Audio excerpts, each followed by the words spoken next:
तीन वर्षीय बालिका गरिमा चौधरीको बलात्कारपछि हत्या गर्ने किशोरले जब हाँसी हाँसी भने, मसँग मेरो एउटा साथी छ प्रदीप खड्का, कुनै बच्चा छ भने अपहरण गरेर उसको सेक्स गर्ने अनि उसलाई मारिदिने, यही भनेर उसले भनेको थियो। ऊ पढ्छ, सिमारामा बस्छ, मेरो घरबाट करिब 10 मिटरको दूरीमा उसको घर पर्छ।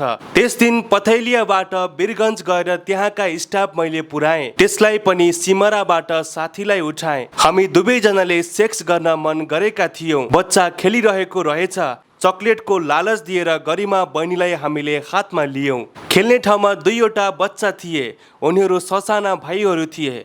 उनीहरूलाई हामीले गाली गरेर त्यहाँबाट भगायौँ। मेरो साथी र मलाई सेक्स गर्न मन लागेको थियो। त्यही नजिकैको घरमा लगेर हामीले मन लागे जति गर्यौँ र हामी दुवैजनाले आलो पालो गरी शारीरिक सम्पर्क राख्यौँ। त्यो घरमा पहिले मैले गरिमा बहिनीलाई लिएर मनै गएको थिएँ। अनि त्यसपछि प्रदीप आयो।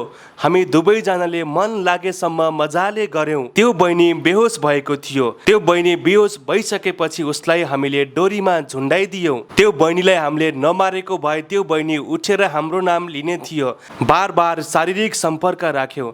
त्यसपछि उसलाई मारिदेऊ भनेर दुवैजनाले सल्लाह गरेर उसको हत्या गरिदियौँ।